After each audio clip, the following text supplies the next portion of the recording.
আচ্ছা, একটা প্রশ্ন করি। আমাদের চারপাশে এত মানুষ, তাদের বেশিরভাগই ডানহাতি কেন, বাঁহাতি নয় কেন? শুনতে খুব সাধারণ একটা প্রশ্ন মনে হলেও এর উত্তরটা কিন্তু আমাদের বিবর্তনের এক বিশাল আর জটিল গল্পের মধ্যে লুকিয়ে আছে। আর এই গল্পের শুরুটা কিন্তু আধুনিক মানুষ দিয়ে হচ্ছে না।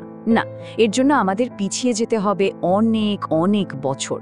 চলুন দেখা যাক আমাদের এক প্রাচীন আত্মীয়র সাথে, যার একটা ফসিলের মধ্যেই লুকিয়ে আছে এই রহস্যের চাবিকাঠি। একটু কল্পনা করার চেষ্টা করুন তো, সময়টা আজ থেকে প্রায় 1,30,000 বছর আগে। এখন যেটাকে আমরা ক্রোয়েশিয়া বলি, সেখানকারই এক গুহায় এক নিয়ান্ডারথাল বসে একটা পশুর চামড়া পরিষ্কার করছে। হ্যাঁ, আমাদের এই রহস্যের শুরুটা ঠিক সেখান থেকেই। তো কাজটা সে কিভাবে করত? সে তার দাঁত আর বাঁ হাত দিয়ে চামড়াটা একদম শক্ত করে চেপে ধরত, আর ডান হাতে থাকতো একটা পাথরের যন্ত্র, সেটা দিয়ে ঘষে ঘষে চামড়াটা পরিষ্কার করত। এখন কাজ করতে গেলে তো মাঝে মাঝে ভুল হতেই পারে, তাই না? ঠিক তাই হতো। মাঝে মাঝে যন্ত্রটা হাত ফসকে গিয়ে তার সামনের দাঁতে একটা আঁচড় কেটে দিত। আর এই ছোট্ট সামান্য আঁচড়, এটাই হয়ে দাঁড়ালো আমাদের জন্য একটা বিশাল বড় ক্লু। অবাক করা ব্যাপার হলো, বিজ্ঞানীরা এই দাঁতের ওপরের ছোট ছোট আঁচড়ের অ্যাঙ্গেল বা কোণ দেখেই বলে দিতে পারেন যে যন্ত্রটা কোন হাতে ধরা ছিল। যদি কেউ ডানহাতি হয়, তাহলে আঁচড়ের দাগগুলো পড়ত ওপরের বাঁদিক থেকে নিচের ডান দিকে। দারুণ না ব্যাপারটা? আর শুধু ওই নিয়ান্ডারথালই নয়, আজকের পৃথিবীতেও তো আমরা দেখি প্রায় 90% মানুষই ডানহাতি। তার মানে এই যে ডানহাতি হওয়ার প্রবণতা, এটা কোনো নতুন ব্যাপার না, এটা লক্ষ লক্ষ বছর ধরে আমাদের সাথে চলে আসছে। তবে সবচেয়ে অবাক করার মতো বিষয় কি জানেন? মানুষের মধ্যে ডান হাতের প্রতি এই যে একটা জোরালো ঝোঁক, এটা কিন্তু আমাদের সবচেয়ে কাছের প্রাইমেট আত্মীয়, যেমন শিম্পাঞ্জি বা গরিলার মধ্যে একেবারেই দেখা যায় না। এই বৈশিষ্ট্যটা একেবারেই আমাদের, মানে হোমিনিনদের জন্য ইউনিক। তো চলুন এবার আরেকটু গভীরে যাওয়া যাক। এই যে ডানহাতি হওয়ার অভ্যেস, এটা ঠিক কতটা পুরনো, আর এর পেছনে আর কি কি প্রমাণ আছে সেগুলো একটু ঘেঁটে দেখা যাক। ফসিলের রেকর্ডগুলো যখন আমরা দেখি, তখন একটা জিনিস একদম পরিষ্কার হয়ে যায়। প্রায় 18 লক্ষ বছর আগের হোমো হ্যাবিলিস থেকে শুরু করে মাঝখানে হোমো হাইডেলবার্গেনসিস আর তারপর নিয়ান্ডারথাল পর্যন্ত সবার মধ্যে কিন্তু ডান হাতের ব্যবহারটাই বেশি ছিল। প্রমাণগুলো একদম স্পষ্ট। প্রমাণ কিন্তু শুধু দাঁতের আঁচড়েই শেষ নয়, আরও আছে।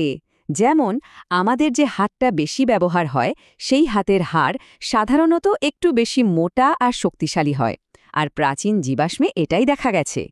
আরেকটা মজার প্রমাণ আছে গুহাচিত্র থেকে। বেশিরভাগ গুহাচিত্রে যে হাতের ছাপ পাওয়া যায়, সেগুলো বাঁ হাতের। এর মানে কি? এর মানে হলো শিল্পীরা তাদের ডান হাতটা ব্যবহার করেছিল রং স্প্রে করার জন্য, বাঁ হাতটা দেয়ালে রেখে ডান হাতে রং ছিটিয়েছিল। এত সব প্রমাণ তো দেখা হলো, কিন্তু আসল প্রশ্নটা তো এখনও বাকি। কেন এই ডান হাতের দিকে ঝোঁকটা তৈরি হলো? ডান হাতের মধ্যেই বা এমন কী বিশেষত্ব ছিল? আসলে এর উত্তরটা লুকিয়ে আছে আমাদের বিবর্তনের 3টা খুব বড় মাইলস্টোনের মধ্যে। 1, 2 পায়ে সোজা হয়ে হাঁটা, 2 যন্ত্রপাতি বানানো আর ব্যবহার করা, আর 3 আমাদের মস্তিষ্কের গঠন। চলুন এবার দেখি এই 3টা জিনিস কিভাবে একে অপরের সাথে জড়িয়ে আছে। এর পেছনের মূল ধারণাটা হলো ব্রেইন ল্যাটারাইজেশন। নামটা একটু কঠিন শোনালো, ব্যাপারটা বেশ সহজ। এর মানে হলো আমাদের মস্তিষ্কের দুটো ভাগ, মানে বাম আর ডান হেমিস্ফিয়ার ভিন্ন ভিন্ন কাজের জন্য বিশেষায়িত। ঠিক যেমন একটা টিমে কেউ ব্যাটিং ভালো করে, কেউ বোলিং। এতে হয় কি, মস্তিষ্ক অনেক বেশি দক্ষতার সাথে কাজ করতে পারে। তাহলে চলুন পুরো ঘটনাটা এক এক করে দেখি। প্রথমে আমরা 2 পায়ে হাঁটতে শিখলাম। এতে আমাদের হাত দুটো খালি হয়ে গেল অন্য সব জটিল কাজ করার জন্য। এরপর আসলো যন্ত্রপাতি বানানো আর ব্যবহার করার পালা। এই ধরনের সূক্ষ্ম কাজের জন্য মস্তিষ্কের বিশেষ প্রসেসিং দরকার হলো, আর এই প্রসেসিংয়ের দায়িত্বটা নিল মূলত মস্তিষ্কের বাম অংশ। এখন মজাটা হলো, আমাদের মস্তিষ্কের বাম অংশটা নিয়ন্ত্রণ করে শরীরের ডান দিককে। ব্যাস, এভাবেই ধীরে ধীরে ডান হাতের প্রাধান্য তৈরি হয়ে গেল। কিন্তু এখানে এসে একটা দারুণ ধাঁধা তৈরি হয়, তাই না? যদি ডানহাতি হওয়াই বিবর্তনের দিক থেকে এত সুবিধাজনক হয় তাহলে বাঁহাতিরা পুরোপুরি হারিয়ে গেল না কেন? কেন এখনও মোট জনসংখ্যার প্রায় 10% মানুষ বাঁহাতি? বিজ্ঞানীরা মনে করেন এর একটাই কারণ হতে পারে। নিশ্চয়ই বাঁহাতি হওয়ারও এমন কোনো বিবর্তনীয় সুবিধা আছে যা তাদের টিকে থাকতে সাহায্য করেছে। তো কী সেই সুবিধা? চলুন সেটাই খুঁজে বের করা যাক।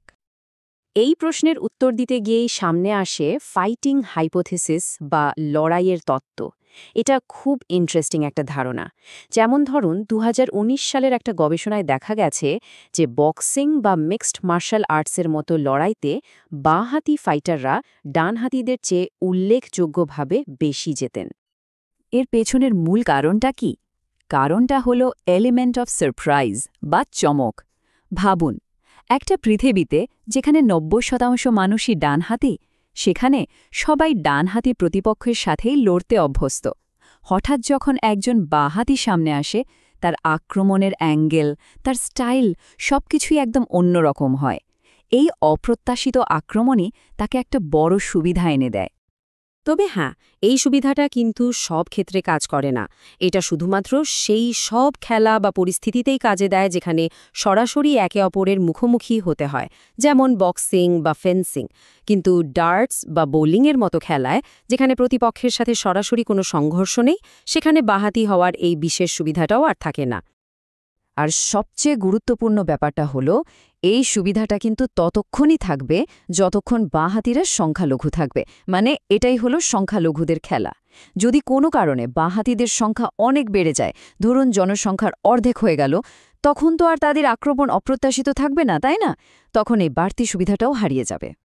তাহলে এই যে এত লম্বা একটা বিবর্তনীয় পথ আমরা ঘুরে এলাম, এখান থেকে মূল ব্যাপারটা কি দাঁড়ালো? চলুন সবটা একবার গুছিয়ে নেওয়া যাক।